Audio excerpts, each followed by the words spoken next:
This and every episode of REKT Podcast is brought to you by Beaxy Exchange, an upcoming cryptocurrency exchange built in collaboration with One Market Data. Beaxy is bringing legacy finance speed, power, and sophistication to crypto for the first time. With 225,000 transactions per second per pair, comparable to NASDAQ, 15 order types on day one, with 25 order types on full rollout, and a dedicated customer support team, Beaxy is setting itself apart from the competition. Check out Beaxy today at Beaxy.com and pre-register today at Beaxy.com/registration to get your free Beaxy Exchange tokens. That's Beaxy.com, BEAXY.com. I'm Franklin Fitch with Beaxy Exchange, and this is REKT.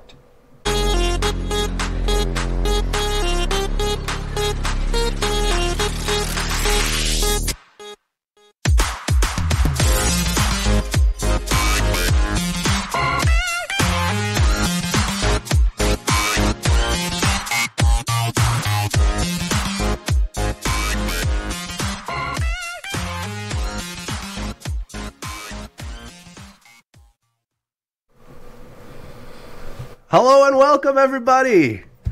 I'm Crypto Chamber. I'm your host today. Bunchu's out doing real work. I have. This is real work. What are you talking about? This is real work. No kidding, Cynthia. I have Cynthia with me today. We're doing God's work here. Thank goodness. I wouldn't want to do this one on my own. So, Cynthia, how are you doing today, Cynthia?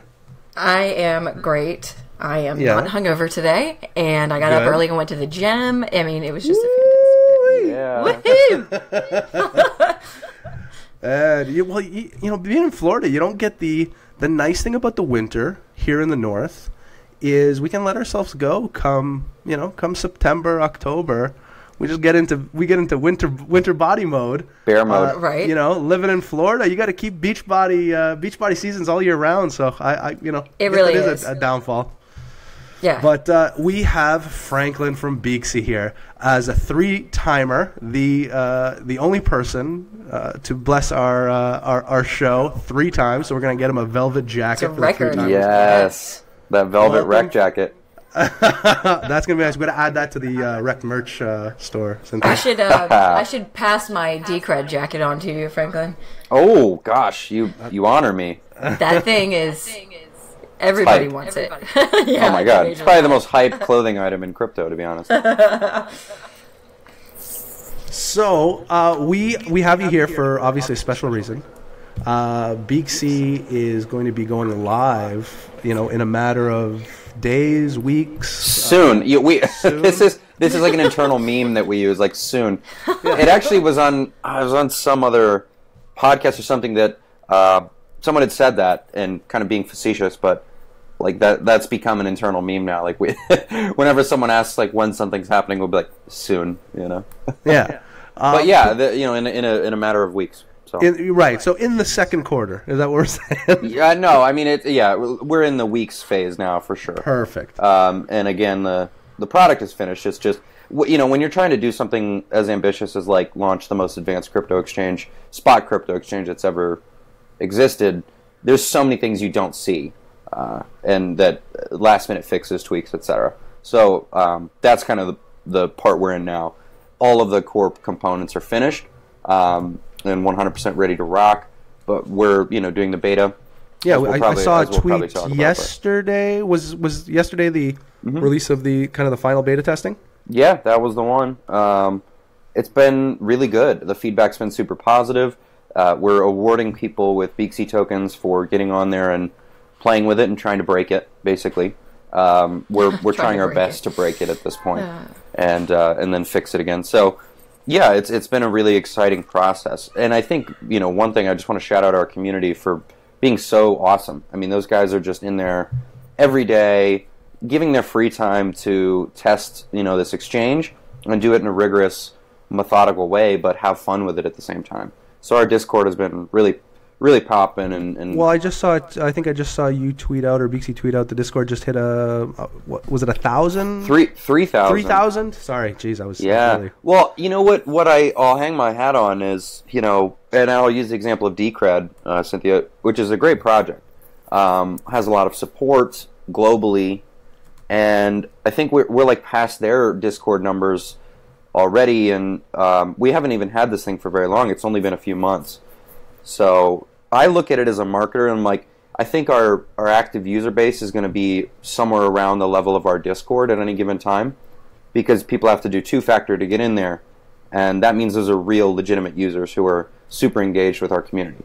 And the internal culture that we create in that Discord is powerful, and so I think those people get bought in, if they weren't already, immediately. That's exciting. So one of the things we wanted to talk about today, there was a tweet Beaxy put out. I don't know if it was, I think it was you actually, but through Beaxy, just kind of a nice breakdown of what was going to be ready at launch and what was going to be kind of coming in the near future. So what I'd like to do is kind of go kind of point by point and maybe just elaborate a little bit on each one. Yep. So we'll start with the stuff that's ready for launch. So come day one, we're going to have 11 order types ready to go. Is that correct? Yeah, so we'll have, I believe that's the correct number as of now. If it's not 11, it's because there was a last-minute tweak to an order type, and for the production version of launch, we pull it and then we add it like in the next few weeks or month after.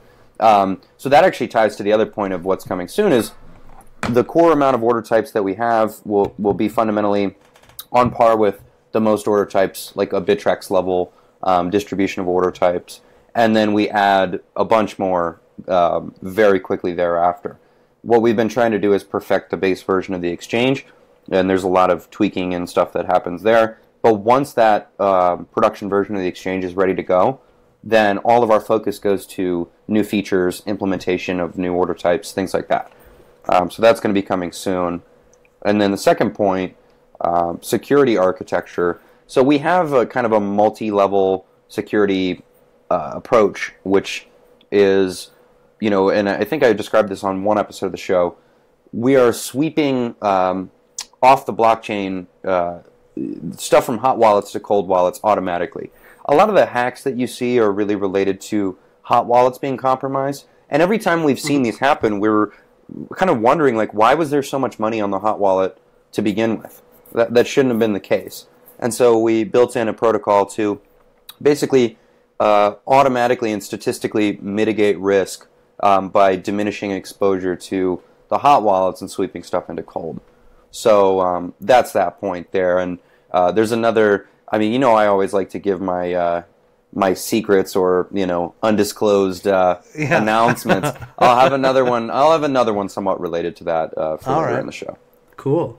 So that's a good point because we have been seeing obviously a lot of hacks, a lot of questionable activities throughout a lot of different exchanges, and at face value it looks like it's just kind of laziness and stupidity really is. I hate to 90% say it, of these, but it really is, right? It's hard to find another explanation for it. Now, to a certain extent, like I don't want to sit here and throw stones in a glass house. Like, exchanges are vulnerable because they're the subject of a lot of attacks and scrutiny and things like that. But there are some pretty, what I would call basic, or maybe fundamental is the better word, things that you can do to prevent or mitigate risk. Right. And it seems like those things are just not being done. I look at it like Coinbase has done really well with that. Binance, to a certain extent, has also done well with that. Of providing insurance, providing somewhat sophisticated security at the basic level, at the retail user level. So that stuff, it's pretty important. Obviously, security of user funds is paramount. No kidding. Brings us to the next point here. Multiple wallets per currency. Mm-hmm. I really like that one. This feature has gotten a ton of play. When people have used the beta, this one is actually one of the ones that's mentioned the most. People are very excited about this. From a practicality perspective, what you can do is you can have different wallets that are managed under different names. For example, if you have a little bit of cryptocurrency from a friend or a family member, and this will tie into my other announcement that I'll make, something that we're looking at later in the show. But you want to be sending money to folks. You want to be transacting, whatever you want to do, even if you're actively managing someone else's money under an institutional account or otherwise. You can do so through this wallet feature pretty easily, right? You can label the wallets like BTC Franklin, BTC Chamber, right? And then I know that that's your money, that's your BTC, and perhaps I have a Chamber wallet that's a Beaxy token. Right. And, I know when funds are moved from one to the other, whose they are. Well, and two, what I'm thinking is, maybe I want a wallet for maybe a bit more high risk trading. Right. Maybe, some a little bit more lower risk, so I can kind of position those wallets and label them properly in order to do that. Yeah, exactly. I really like that idea. Yeah, and it goes back to that simplicity. Like it's not a super complicated like ground shaking innovation. It was just people said that they thought this would be cool. There's one specific guy, and our talk tells the story better than I will, but there's one specific guy that like requested this feature, and our talk was like, well, why would you want that? And he explained it, and he was like, oh, yeah, that makes sense, and we did it, And so I think that's one of the ongoing like stories of Beaxy. We listen to people's feedback. The feedback from the beta testing channel has been, copious. There's been a ton of it, and we've really implemented a lot of things already. In terms of features from that. That's awesome. So the next one here is TradingView charting in the exchange. Yes. I think this one gets the most play. Yeah. If I had to guess which feature gets talked about the most in the beta channel, it's that one. People are like, man, I love just having TradingView charting in the exchange. And the way that we've done it too is you can actually save your charts.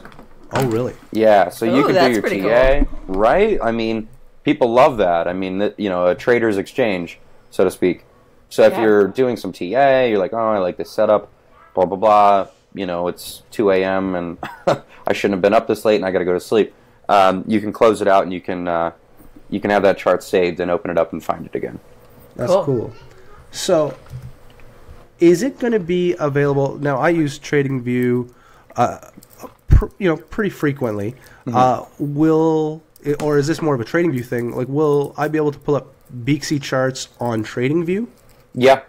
Yeah, you will. That's awesome. Because I think right now it's usually like Binance, Bittrex, maybe Kraken, but not all exchanges are on TradingView. So that's it's going to be a coming soon kind of a thing. It won't be a day one thing. Right. No, obviously, but no, that's awesome. We have a list of different apps and platforms and tools that we know that crypto traders like to use that we are targeting integration with, and it'll just be on a when we're able to get that stuff either technically executed or convince people that we have achieved what we said we would achieve. For example, we talked to Coinigy, and we know people love Coinigy, and they're like, yeah, I mean, if you guys are in a good place in 5 to 6 months, we're happy to integrate with you because we just want to make sure that you've got the volume, you've acquired the users, and all those good things. Right. So in a lot of cases, the integration's already guaranteed. CoinStats, for example, our partner, which is one of the largest crypto portfolio apps, and is a very slick platform. I'd highly recommend folks check that out if they haven't. If you're using Blockfolio or anything like that, really great alternative platform to use, but we'll be integrated with them very shortly after launch. And I think for me as a marketer, ironically, much of my efforts for the first 6 months will be focused on integrations, because I think it's the best way to not only add value to your users because you're crossing bridges, but you're also getting new user bases to be exposed to your platform. That's fantastic. So the next one here I have is profit and loss calculator. Yes. Yeah, it's funny that these are the three right in a row. The three most talked about. These are the hot items. These are the hot items. Yeah, people love this one. There's actually going to be a really great blog coming out by Crypto Malone. I don't know if you guys follow him. He's a UX researcher and all around smart stand-up kind of guy, and again, he's got his disclaimers in there that's not compensated or anything, but he just was in the beta from early days and testing things out given his experience, and that's one of the features that he highlights in his upcoming article. He actually just sent me the draft earlier, so it looks really good, and it's a great article full of really cool details, and that's one of the features he breaks down. But this was again something from user feedback that we just thought was kind of a no-brainer. Like, why should we not do that? Folks want to see, if I execute my play the way that I think I should, or the way that I want to, what am I going to get out of it? And you can adjust the parameters, like if I'm halfway to my goal, what's my setup going to give me, things like that. That's cool. I really like that.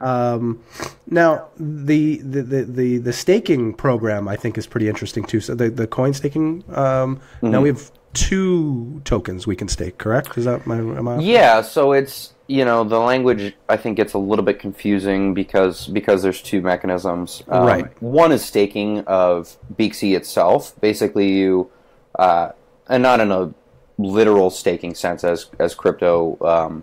Like masternode projects, things like that are staked, but basically you lock the Beaxy up on the exchange, and that locks you into a user level. And the idea is that there's tiered user levels. Really, the Beaxy token is like a loyalty reward point. Yep. The example that we use internally is like Starbucks. Right.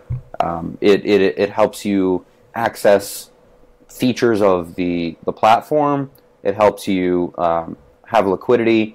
It helps you get discounts on trades and so many more things that we're working on going forward and we'll have on day one. But those are the primary things. So, you have a certain amount of Beaxy tokens and you're able to lock those and get extremely competitive rates on your fees. So you can get up to like a 62.5% discount from the base rate on your fees, and that makes us among the most competitive, if not some of the best fees that any exchange has out there. So that's the exciting part about that. No, that's pretty impressive. Now the loyalty reward. That's a tough one. Rewards. Dial it back, Chamber. Just no, I'm a little sick today. I'm not hungover, just a little sick. So the words aren't coming out. That's not even the fun kind of sick either. No, I know. Right? I said to Cynthia when we got on the air, I said I think I've literally been sick all of 2019. It's just sucks. Definitely the first quarter. That's the worst. Yeah. So loyalty rewards program. Yes. So that's the other part of it too. So we have another token on the platform, which can kind of be considered like a feature of the platform itself, really, which is to lock your Beaxy, basically swap it for a new token and lock that token, which is called PLS. And what that will do is give you basically a share of like trading fees that are generated on the platform. Gotcha. So we're an exchange. We make money by generating fees, right, on each trade, and a portion of that is pooled up and redistributed back to users. So I would theoretically trade in my Beaxy tokens, get the PLS tokens, yep, and then lock those up for a certain amount of time. Yeah, and the rewards scale based on how much you lock and the duration that you lock them for. Right. What would be a maximum term kind of thing? Max is a year, I think. Okay. If I'm remembering correctly, and then there's like a 6-month interval and then like a 1-month interval. And when that, say after a month, if you lock it in for a month, does the PLS get converted back into Beaxy after that? Yeah, it does. It does, okay. Automatically. There's no manual component of that. Oh, perfect. Then you would actually just have to go back in and manually relock it if you wish. Right. So we don't want to remove, I guess, the interface component with Gotcha. you deciding to relock it, but because we're not going to auto lock your tokens for you. It's just it will unlock automatically, and then you can choose to go back in and relock it. Cool. Yeah. So it's I think just last note on that one. It's a nice little way to give back to folks for trading on the platform. So I like it. Now this last one here, I'm reading it. I'm not exactly sure. So it sounds interesting. It's the double-sided referral program. Yes. I love referral programs. I'm going to be honest. I love a good ref link shill. I've seen your tweet. The ref. Here's my ref links. Oh yeah, I am not shy about my ref links. So no, they're a key thing. I mean, quick note on ref links in general. Like I think crypto tends to kind of flame referral link shilling a little bit. and yet simultaneously, like most people who do that have a ref link in 100%. Somewhere. You know what I mean? So 100%. It's kind of ironic, but that's because the crypto community is aggressive about protecting its own integrity. I think of any community I will ever be in my entire life, none will be more aggressive about internal integrity than crypto. It is so serious. It's such a serious business. We don't mess around. Yeah, and I love that about it. So I don't feel bad about it. I don't feel sour about it or anything, but right. I appreciate it for what it is. How do you feel about ref links, Cynthia? Yeah, Cynthia, weigh in here. I'm all for them. Are you a shiller? I have in the past. I haven't lately. But I don't think, as long as you're disclosing, I don't think there's anything wrong with that, especially when you're shelling something that you honestly like and use. Why not? Get some of those Yang bucks? Why not make a profit off You part of the selling Yang other gang? things? Yang gang? About it. That guy's hype. I don't know, something about him. I love it. I'll Yang show an gang. Initiative He's in the Q ref memes. link. I'll Yang gang you to death.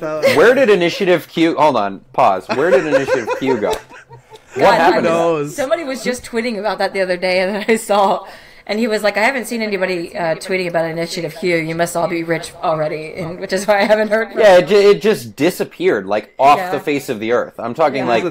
It was like a we, 2 week- we had our ref thing, right, like, that caused a bunch of, hoopla, but, like, we were still there the whole time. Like, Right. we were tweeting Right. multiple times a day, like, posting blogs, multiple times every week, like, communities are active, like, Initiative Q we're was 3 here, weeks. it was like, that literally disappeared.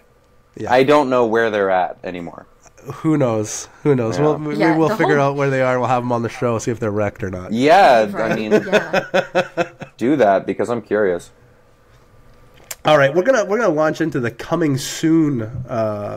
The coming soon. I think I still got to hit on the double-sided referral. I didn't actually. Oh say yeah. what I don't that even know what the was. double-sided referral is. Yeah. Talking about Initiative Q. Well, I think it's not even like a. Again, like, so much of Beaxy is not like these, like, ground-shaking innovations. It's just a bunch of good things added up, right? Some of the stuff is super innovative, like the order types and the matching engine, and, like, our overall transparency, our approach to listings. I think there's a lot of stuff. Fundraising, even, for example, like, we didn't raise any money from VCs. I don't know of Really? crypto I didn't know that. Yes. So Nick, Wow. our Good for you. head of operations, not good for me because I didn't Well, do the good for fundraising. Beaxy. But yeah, you know what I'm saying. But like Yeah. Nick, our head of operations, like yesterday actually we were That's at Nick Murphy, International right? Blockchain. Yeah, Nick Yeah. Murphy. Mhm. Yeah. Yesterday we were at International Blockchain Congress, which is like a annual event here in Chicago. It actually draws a pretty good crowd, and we know a lot of the folks that organize it, and it was a good time. And I spoke on the one last year, and then Nick spoke on the one this year. Mine was totally unrelated to his subject matter, but his was an investment panel, and he mentioned that on stage, and you could kind of like even feel the reactions in the room. We're like, really? Like, no way, Right. Like, It's, how did it's kind of how shocking did you do for that? sure. Yeah. Yeah, because I mean, you think about it, right? And you're like, well, what's the implication of that? Individual investors invested, not institutions. And so Yeah. we did our compliant token sale on Paper Street, right? As you guys know. Mm-hmm. And besides that, it was like individuals from around the world coming in and saying, I want to get involved with this. And so at scale, you have to think, like, how do we get to the the fundraising level that we got to with single people? It was challenging. That's I mean, crazy. it was That's really cool, challenging. though. Yeah. Yeah. So and we really hang our hat on that. Like, we're very proud of that. So I think those are some things that we've done from an innovation perspective. And then, like, on the listing side, like, we don't charge listing fees. Do you know of any exchange that doesn't charge a listing fee? No. No, Any zero. exchange? I'm talking any. And if you're exchange. Binance, it's $1 million. So. Right. Yeah, and our guy Bay has been crushing it. We've the best part is that we get in touch with all these projects personally, and we Right. talk to them. Yeah. So that's been a really exciting part of my job for the last couple of months, is being on those calls with him and talking to these projects personally, and Yeah. getting to know some of the leaders and innovators of different blockchains in the industry. So that's been really pretty cool. cool. But as far as the referral program's concerned, it's really not an innovative thing. It's just both parties get rewarded. So whenever you refer someone, you're able to get basically like a slightly boosted user level, and then excuse me, that's inverse. Whenever you refer someone, you get a percentage of their trading fees for life. We don't reduce that, or we don't take it away. Yeah. Chamber's like, really? Yeah, Chamber's like, because I mean, Binance, for example, has a schedule that's published on their website that says over time we decrease the percentage of what we give you from our reference. Like real talk. We're giving that forever. Do you know how many real talk? Do you know how many referrals I have on Binance? I don't. 3. 1. 1? What has that netted you? Like 7 cents? 0. 7 cents. It was a guess. I always left. That's amazing. Like, still that one person. I think it's like my brother. I think it's like my stepbrother. What if he becomes like a big whale though, and just hopefully multi-billionaire trading? Yeah, I think I was late to the party on the Binance ref link. I think it was all. Yeah, well, you're early to the Beaxy ref That's link right. party. That's so exactly it. Yeah, you're good there. But I mean, the flip side of that is like the person who gets referred gets a bonus themselves. Oh, so they will have like I believe it's a fee reduction. I should know that. I'm the marketer, but it's okay. We won't tell anybody. Yeah, there's so many things moving in my brain with the launch and stuff. But yeah, that's that's the idea, is that both parties actually benefit. So that's awesome. Yeah, that's fantastic. So it's kind of like if you were to relate it to something else, kind of like it was like what is it, Cash App, like where if you refer somebody, you both get $5. Yeah, exactly. And it goes back to the idea that like ref links are not weird. Like they're not, you know what I mean? They're not an inherently They're not shady at all. Yeah. You guys want to know my current favorite app? I'm about to shill an app right now to you guys. What? I'll drop you my ref link after after the episode. No, MetalPay. Are you guys using MetalPay? I'm no, not but I've heard MetalPay. about it. I own some Metal. I own some MTL though. Yeah. Well, I mean, regardless of the MTL part, the app is incredible. Is it? It is fantastic. I was super skeptical. No, Cynthia, I'm dead serious. Like I was like, there's no way this is like actually a better app than Venmo. And Nick, again, to shout out to Nick, like referred me to the app, and I was like, dude, this is amazing. Like really? From a UX perspective and like the whole aesthetic of the app and the product design, way better than Venmo. Way better than Venmo. I even tweeted about this, and I like never tweet about non-Beaxy things really, but I tweeted and I was like, this app, like if you're looking for mainstream crypto adoption, this is it. Right. Like this is the one, Really? Don't look any further than this. I seriously think it could blow up. I mean, at any given point in the near future, that app has a really bright future. So, all right, I'm getting some ref links after the show. I am looking at their Telegram right now. I'm about to, but I'll use your ref link, Franklin. Yeah. No, I'll send it to you. Nice. But in wholesomeness and in earnestness, like it's a great app. You'll enjoy it. That's awesome. Yeah. And that's the idea about a good ref link program, is like both people get rewarded. The company benefits, individuals benefit, etc. So that's awesome. All right, we'll go into the coming soon side of this this tweet that you guys put out. Yep. It might not be a popular item, but I think a very needed item is the tax ready reporting. Yes. Obviously, we're that time of year. Oof. For all of us procrastinators.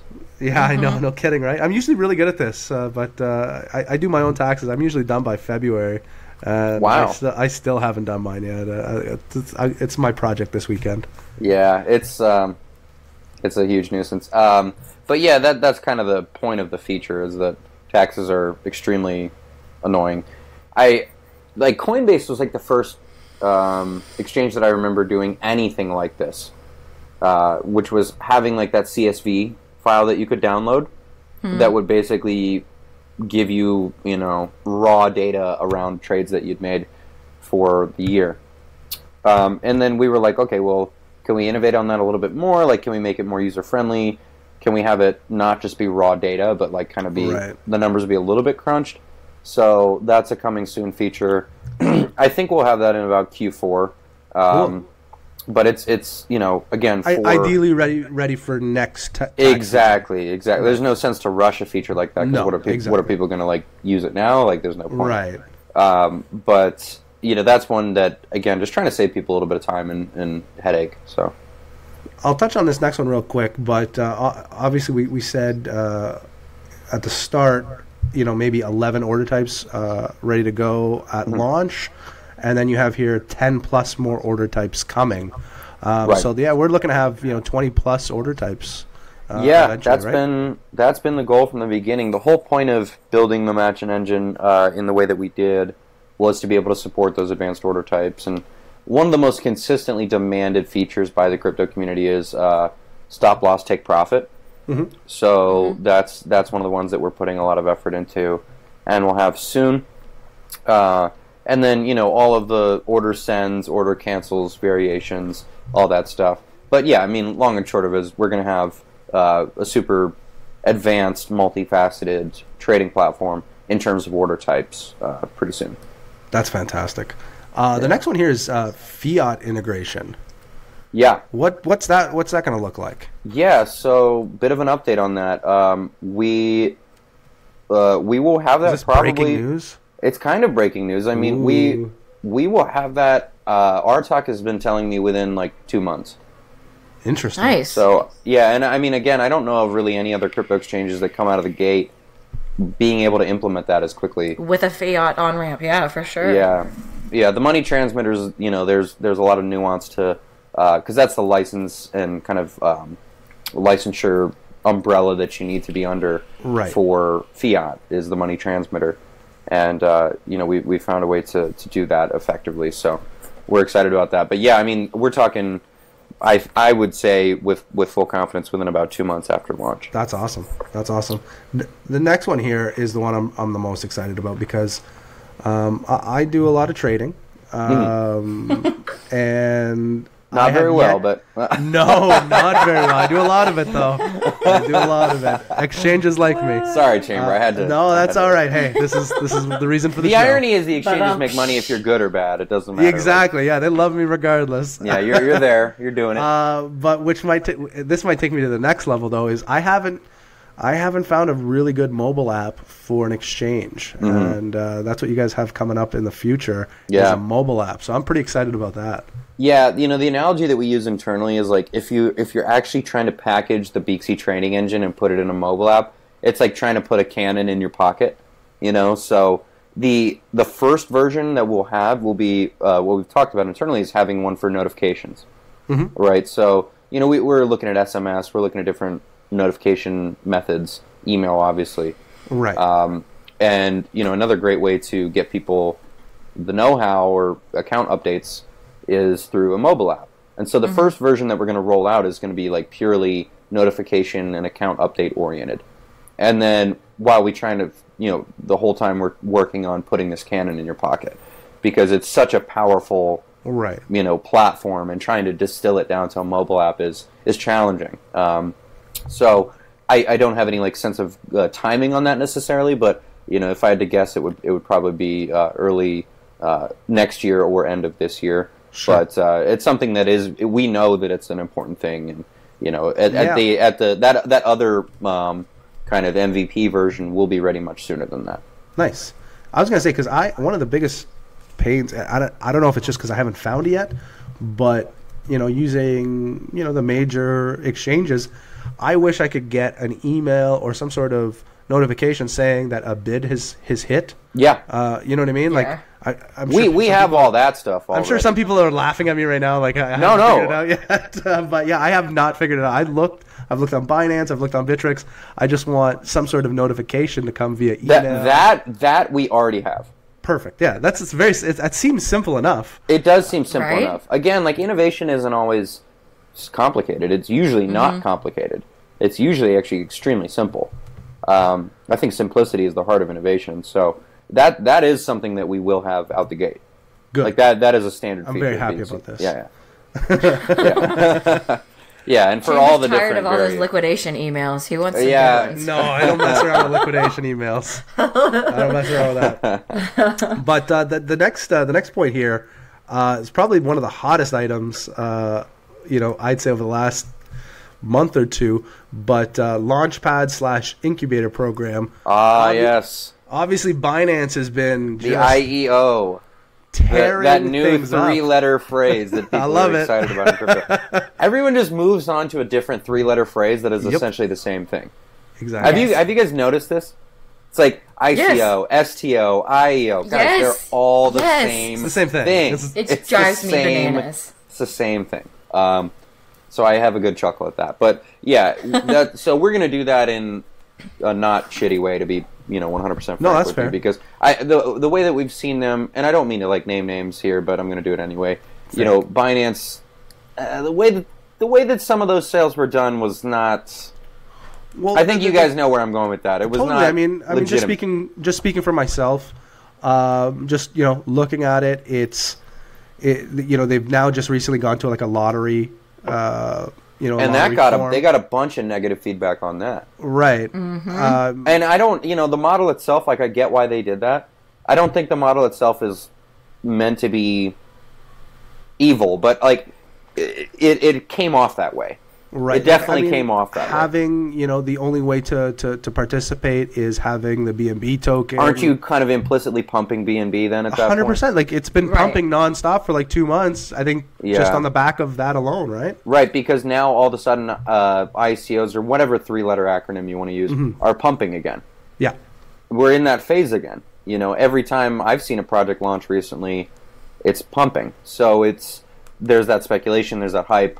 And I think, it's causing, it's causing BNB to shoot up as well, but it seems engineered. It doesn't seem unintentional. I agree. So I don't know. There's a lot of things, and then the whole like pre-bought aspect, like a lot of stuff seemed to be pre-bought, and then a lot of people couldn't get into the sale. There was a lot of different aspects to it, and then like Bittrex had to like pull their first IEO because of some issue with it. I mean, there's a lot of things that have happened that have given us lessons to learn, I think is the right way to say it.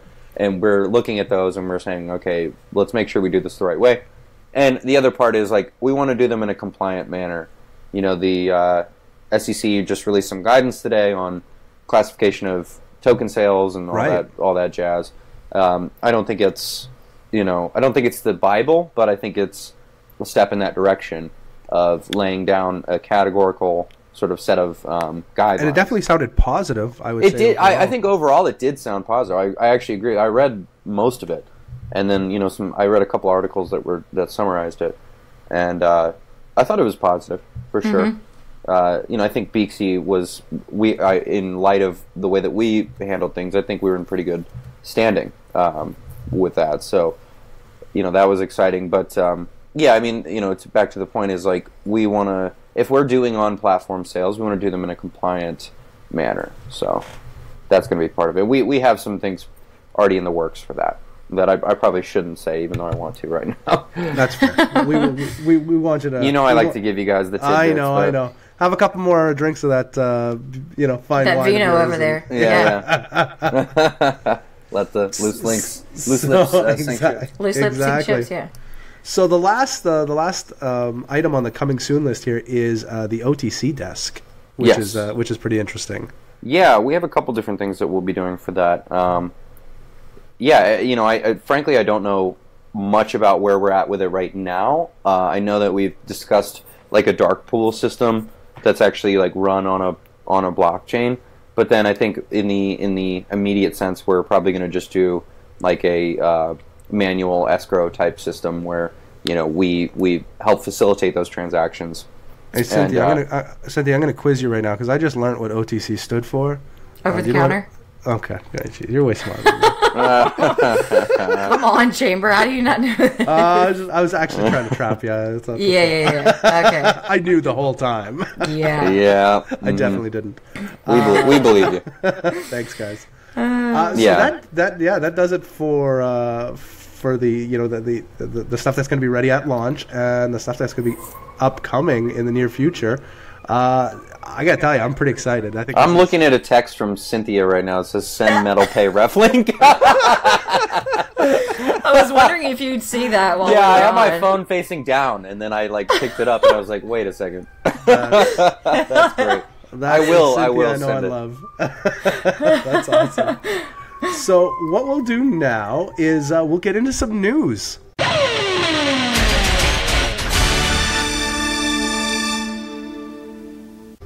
Let's do it. All right. So the first news article I have here, well, speaking of exchanges, this is from ccn.com. Massive Bitcoin exchange hack exposes BitThumb.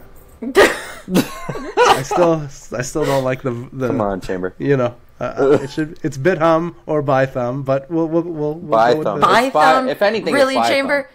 Absolutely. It's not ByThumb. Yeah, ByThumb. It's not BitThumb because there's not two T's. Exactly. That's what Chamber says. Yeah. Thank you. A voice of reason. BitThumb's arrogant disregard for security. So because this is the second time? This is the second time. So BitThumb hadn't even repaired its reputation since the last hack. The BitThumb hack saw the offenders make off with around $20 million worth of EOS and Ripple. 3 million EOS tokens were stolen, along with 20 million XRP tokens. Influential crypto analyst Dovey Wan initially tweeted that the exchange's cold wallet had been targeted though ultimately proved to be inaccurate. So BitThumb was previously attacked last June, losing around 30 million worth of cryptocurrencies. Oof. That came within 3 weeks of an agreement reached with the Korean tax authorities to pay $28 million in back taxes. So they lost 30, had to pay $28 million in back taxes, and then just lost another 20. God, talk about getting wrecked! Oh my gosh, that is something. That is heavy. That is heavy. So wait, their cold wallets were hacked? Is that what this is saying? So, well, somebody had come out saying that their cold wallets were hacked. I know Dovey Wan, yeah. Yeah, so they came out saying that, but it didn't seem to be the case. I think it wasn't. Yeah, because it's almost always the hot wallets. Exactly. And that goes back to what I said before. It's like it's pretty hard to hack a cold wallet. Yeah, you need to like basically compromise the individuals or the private keys. Like if you put a gun to my head and say, "Give me your cold wallet keys," I'm like, okay, I don't want to die. You know what I mean? But, yeah, no doubt. Or you find a way to, access them directly. But, I mean, even that's something like we've tried to put some protocols in place for. So I definitely can't say anything about that. But, no, again, it's just trying to be thoughtful. Like, the Quadriga situation, it's like there shouldn't be one single point of failure in any system. So wow, that's a whole other story. Yeah, whether he is like on a beach somewhere or in a casket, we have no idea. But yeah, I mean the story that's out there is a little hard to swallow. But anyways, let's move on. Cynthia, what do you got for us? I have the Doge pump of the week. Elon Musk. Was that real life yesterday, by the way? Was that real life? Did that happen? I'm still processing it. That's all my tweets. I retweeted it yesterday, and I was like, what is happening? I couldn't even, process what was going on. But, yeah. Elon yesterday, he changed his Twitter bio to CEO of Doge. And I think it started with a tweet listing Elon, Charlie Lee, Vitalik, and Marshall Hayner. Yes, that is how it started. In the poll. Gotcha. Who should be the Dogecoin CEO? Well, Marshall got a lot of votes. He did. He was right behind him. He got a lot of votes. Yeah, it was 49% Elon and 33% Marshall. I think they had like a picture of him in a Doge shirt, did they not? Yeah, I seem to remember that image. Yeah. There was photographic evidence of like why these people were candidates, which I thought was funny. Right. So Elon ends up retweeting it, says he loves Doge. Doge pumps like 30%. It was just amazing. The whole thing was fantastic. That was fantastic. I think he then he changed his bio. I don't know if it's still there. I'll have to check. Actually, I'll check right now. He changed it to former CEO. Let's see what it is now. Put out a few tweets in a short span of time and changed his bio. That's enough to pump an asset for sure. So I was on Telegram and somebody posted a screenshot of his Twitter saying that he was the Dogecoin CEO, and I thought it was a joke. I thought it was 100%. Photoshopped. I think most people thought it was a joke. And I was like, and so I went and looked for myself, obviously expecting it to be Photoshop, and it was real. And I was like, what is going on? Yeah, if there was ever like a buy signal, that was the one. That was imagine if you had a Twitter bot that's just like waiting for Elon to tweet about any cryptocurrency. you could make a decent scrape, whenever it happens. For sure. I'm sure someone's doing something like that. I can guarantee it. Right? Well, a lot of people are speculating that was the reason for the pump on April Fool's. The Bitcoin was that bots were picking up some April Fool's joke about the SEC passing an ETF or something. I gotta give props to our friends. That's not the case, because I read a great article on it, and it basically said there was like a coordinated $100 million buy, split up into basically almost three equal parts on different spot exchanges. Yeah, I saw that too. I read that article. I forgot about that. Yeah, so I mean, while the bots followed, obviously the bots always follow suit. Yeah. And once they see the price action shifting, they get in. So. Right. Well, they had I was listening to Ledgercast. Our friends over there seem to know what they're talking about most of the time. And I think the episode I was listening to was from, the 23rd of March. Mm-hmm. And they basically predicted this exactly how it was going to happen, almost 2 weeks ago. You want to know what's funny? Artok also predicted it exactly. Crazy, right? I am amazed. You know who else that guy multiple times has predicted price action so specifically that it just doesn't even seem possible. It doesn't even seem possible. What's his name? BitLord. Did you guys see his live broadcast on Twitter? Yes, I think it was did. 2 days ago. And I did not know. It too. Did he? Yeah. Yeah. I mean, a lot of people were expecting the move, but like the degree of specificity, is crazy to think about. Like how much it's going to be increasing, and I don't think anybody was looking for like one single candle to do it, though. For the most part. No. Well, they were saying if you do kind of the Ichimoku cloud trading. This was the first time it went basically above the cloud or closed above the cloud in like the last 440 days or something. Wow. I didn't which know was that. Insane. And it twisted bull, like it twisted green. While we're talking about it, I have to shout out to my friend Columbus on Telegram. He predicted this. I think it was literally maybe 2 weeks ago to a T that this was going to happen, and then was the one that told me that he thought it was going to dump. Did you guys see that it dumped a little bit, like an hour ago? Yeah, it dumped a little bit, yeah. Yeah. And because of him, I was going to short it, and I never did. And then sure enough, he was like, hey, look, I hope you shorted it. And I was like, damn it, you were right. Mm-hmm. Yeah, so, there's those senseis out there. Yeah. They are better than me. Shout out to Christopher Columbus. Yeah, as I just said in a Discord DM right before this podcast, quote, I am not a trader. As I have said on most podcasts that I've been on, I just buy bags. I think I'm just like a purse shopper. I just buy bags. Yeah, me too. Me too, to be perfectly honest with you, Chamber. Like I like a good bag. Chamber, you have a lot of bags. I didn't realize until you told us this morning. Bunch was asking me before. I mean, I usually have about 20 bags on the go. They do change, pretty Well, not pretty. Recently, you're changing purses, is what you're saying. I change. Yeah, I got my Gucci purse. I got about as much as a woman does. Yeah. But yes, I do have a lot of bags. So I think that pretty much does it. Anything else you want to touch on, Franklin? No, I mean, I would just suggest to people that might be listening to this to, join our Discord. It's a pretty exciting place. If you go to our Twitter at Beaxy Exchange, you can find it in the pinned tweet.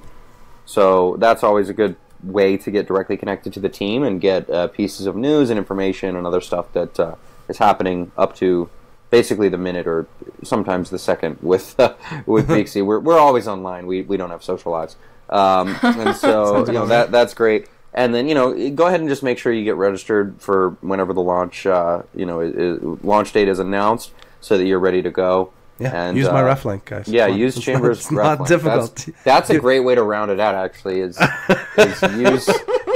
use Chambers' ref link. Because apparently I'm not very good at shilling it. We need to. Well, if you're not good at trading and you're not good at shilling, I don't know what I'm doing. You got to do something here. You got a good podcast. That's the one thing. Well, you know what? That's mostly Bunchu and Cynthia, though. No, don't say that, because you're an integral part. But I mean, I appreciate it. The podcast is great. So hey, we got to do something right. 1 out of 3. It's 33%. Not bad. You're not doing so bad. All right. Well, Cynthia, you got anything else to add to this gem of a show? I didn't think you did. Well, until next time, don't get wrecked, and that is financial advice.